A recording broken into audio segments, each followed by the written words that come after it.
Well, ladies and gentlemen, it looks like we will indeed have a PlayStation 5 Pro system to look forward to for holiday 2024.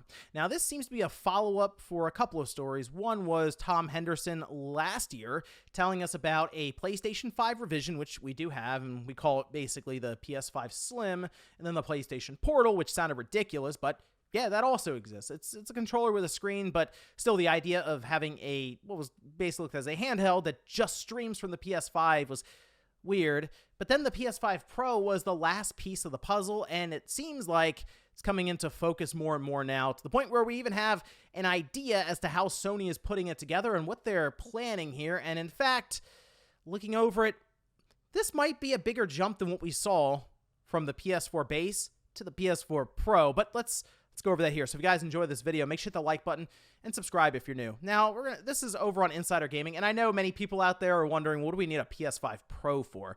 Technically, we don't need a PS5 Pro, but it will have been 4 years since the PS5 came out, and technically that's a year longer than what Sony did from the PS4 to the PS4 Pro.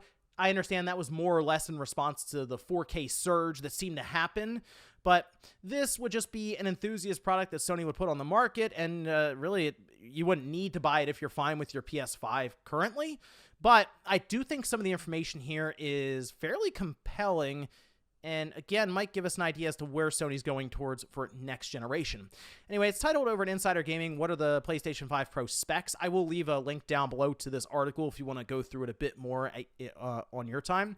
But this details many of the features that Sony is planning. It doesn't necessarily go into like the granular details for the specifications, like the CPU with maybe its clock speed, GPU with those sorts of elements, the RAM, even technically storage size, because you feel like that might become kind of important. Are we getting 2 terabytes out of this thing? Because we kind of figure some of the file sizes may go up if they're targeting maybe higher resolutions and higher quality assets, that sort of stuff. But nonetheless, we can take a look at what we have here. Now, it does mention that we're still looking at holiday 2024.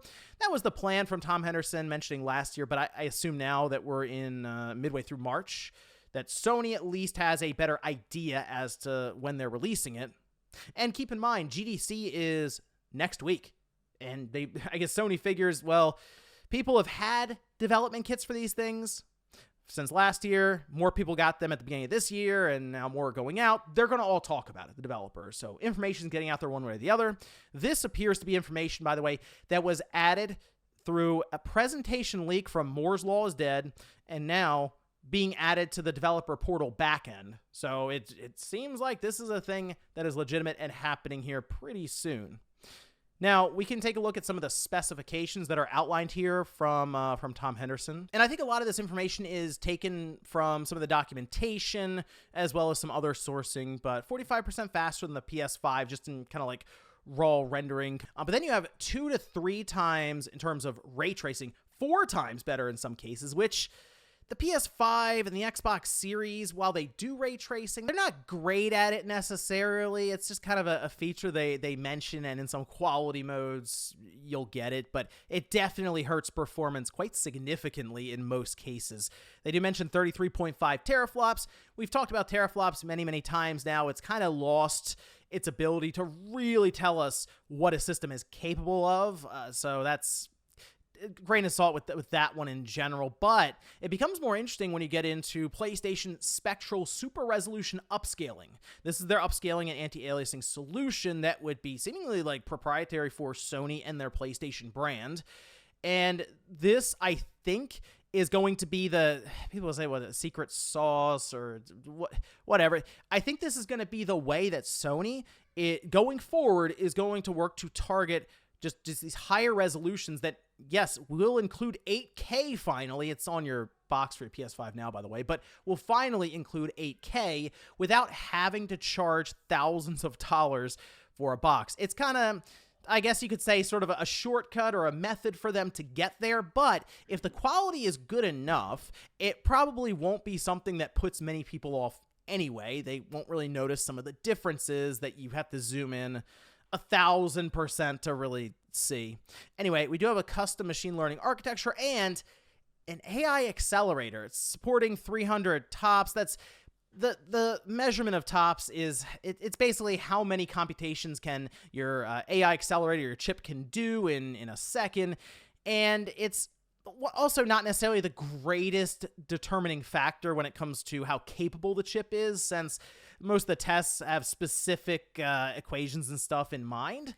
But I do think in this case, what we're looking at here is sort of a helper for upscaling these different images. And some have wondered if this AI accelerator would work in other facets for just artificial intelligence in general. The only reason I don't necessarily think that is because the base PS5 would not have access to that. And I think that is a very important thing to remember, that Sony didn't necessarily have people developing for the PS4 Pro, and if we're going to be going off of that logic here, the games have to work across the board, so you probably wouldn't have any kind of advanced AI, for example, in these different games that would leverage this chip. Not that it's necessarily impossible to imagine that some of these developers might try to push the boundaries a bit and maybe use that chip for other things outside of upscaling, but I kind of feel like Sony is looking at it as we're going to have this specific chip that's also going to play into what they have labeled PSSR, PlayStation Spectral Super Resolution, and have this system that I'll talk about the price in a minute, but coming in at a more attainable price point for 8K resolution as opposed to what you'd have to build when it comes to just a PC, that would probably be the big selling point for them. And it does make me wonder about the PlayStation 6, because I do still believe that AI is going to come into play for both Microsoft and Sony next generation in a more meaningful way than just upscaling the images, that sort of thing. But the fact that we're already starting to see something like an AI accelerator chip in a PS5 Pro, that we kind of see where their mindset is, and it does make me think that we're going to see that entire door get kicked completely open for next generation. Now, I mentioned that I do believe this could be a bigger jump from the PS4 and PS4 Pro, and the reason I say that is because of sort of the method that they're outlining here, where ray tracing would become much more meaningful, and I think something that would just be by default for this system. You would have 4K, maybe even 60 frames per second, as crazy as that sounds, and you would have a chip that would basically be there to work in tandem for this big super resolution that Sony would be working with AMD for this as well.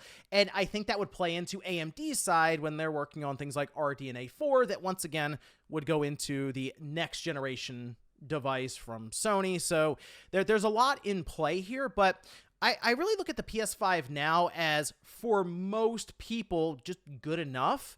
I will tell you, though, there are some games recently that I've played where I'm like, oh, okay, this is... it feels like the PS5 is already getting its limits pushed here, and I'm thinking of, like, Rebirth, where there's just not a great way to play that game. The performance mode is blurry, the graphics mode feels slow because it's, like, this underwater feeling 30 frames per second.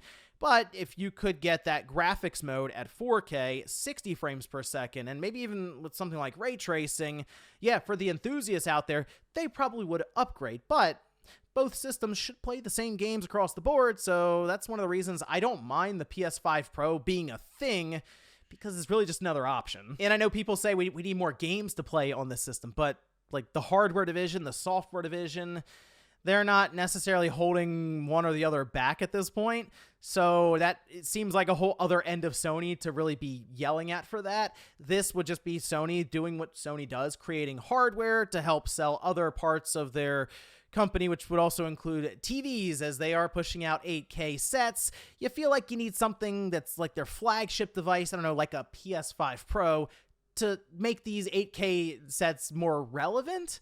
So I think it's going to be very interesting to see how they approach the marketing around this device, especially because I think this thing's $600, and that I wonder if it's going to come with a disk drive. That's a whole other thing too, but I don't think this is going to be cheap.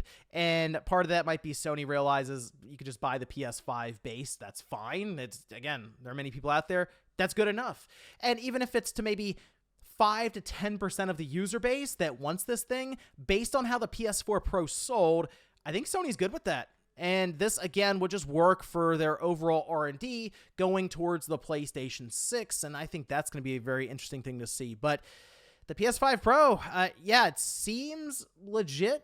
I will tell you, it does sound like the developer portal stuff has been updated, and that seems to be something that's also being mentioned even outside of Insider Gaming at this point. So I think we're heading towards a holiday season with new hardware from Sony, meaningful hardware from Sony, not a PlayStation Portal or some new headphones or something. No, whole new system that should be pushing the boundaries quite a bit here, and I'm actually excited to see what we have, especially when it comes to the teardown for it. How does Sony approach the engineering side of thing for what's going to be a pretty powerful box, and one that I'm sure is going to generate quite a bit of heat and suck up quite a bit of energy. But let me know what you guys think about all this down below. Let me know if you're interested in a PS5 Pro or if it's something you're kind of passing on because you're just fine with your current system. Thanks, guys, for watching, and I'll see you next time.